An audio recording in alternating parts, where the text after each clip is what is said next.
Bismillahirrahmanirrahim. Assalamualaikum warahmatullahi wabarakatuh. Alhamdulillahi rabbil alamin. Wassalatu wassalamu ala rasulillah. Allahumma sholli ala sayyidina Muhammada wa ala ali sayyidina Muhammada. Pada kesempatan di hari yang berbahagia ini, kajian kita adalah bencana ilmu. Rasulullah sallallahu alaihi wasallam bersabda, "Afatul ilmin nisyan." Bencana ilmu itu adalah lupa. Kenapa bisa terjadi seseorang itu lupa kepada ilmu yang diketahuinya? Karena ilmu yang diketahuinya tidak diulang-ulanginya lagi. Kenapa parang itu ataupun pisau itu bisa tumpul?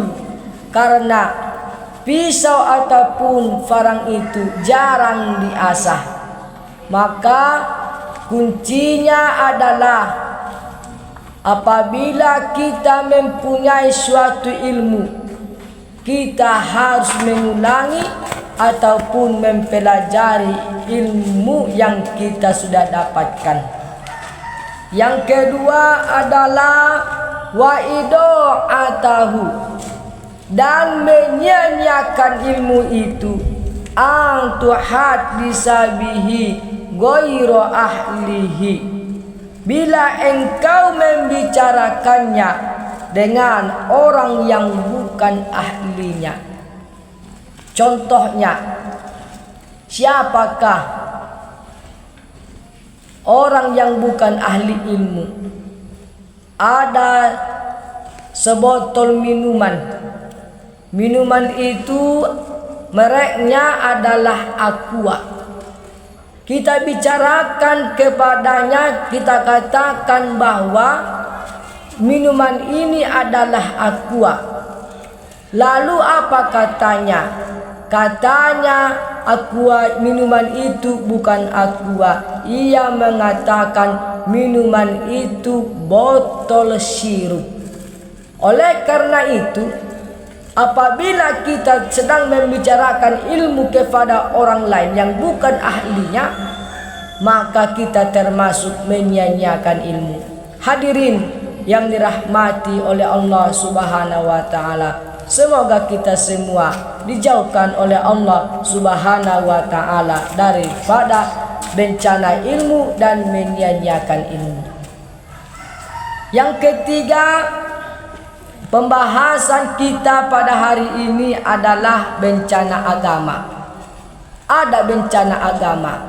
Rasulullah sallallahu alaihi wasallam bersabda, "Afatut dini salasatun." Bencana agama itu ada 3.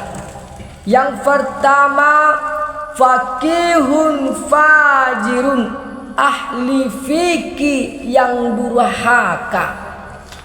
Yang kedua, wa imamun jairun, pemimpin yang jahat, pemimpin yang jolim. Inilah bencana ilmu.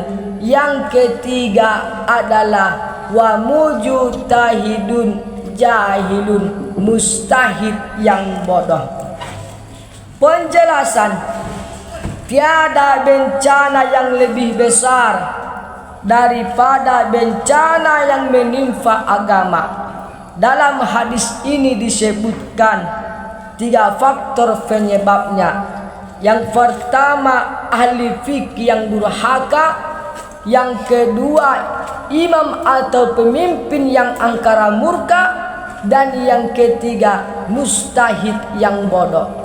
Dikatakan demikian jika seorang ahli fikih gemar melakukan perbuatan-perbuatan maksiat, niscaya fatwa yang disampaikannya tidak akan dihargai orang lain.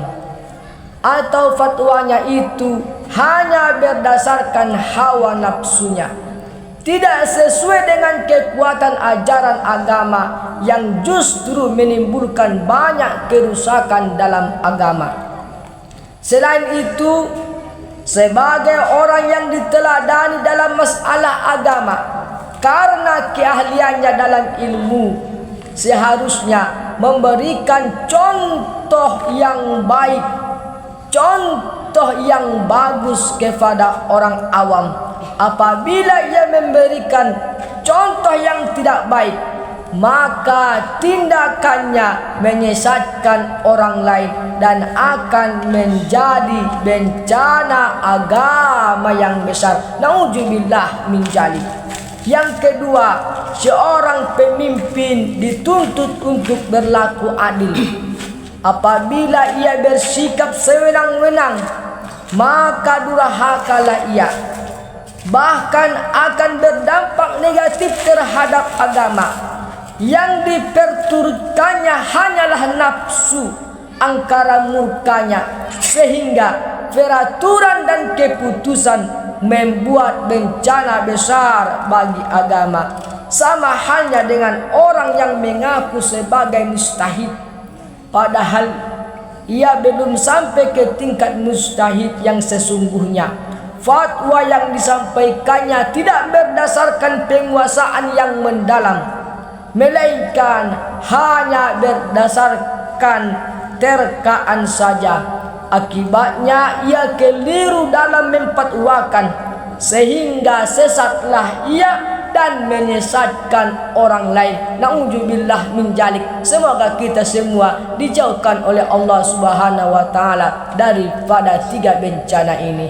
Mudah-mudahan kajian kita pada hari ini bermanfaat untuk kita semua. Wallahu muwaffiq ila aqwamit thoriq. Assalamualaikum warahmatullahi wabarakatuh.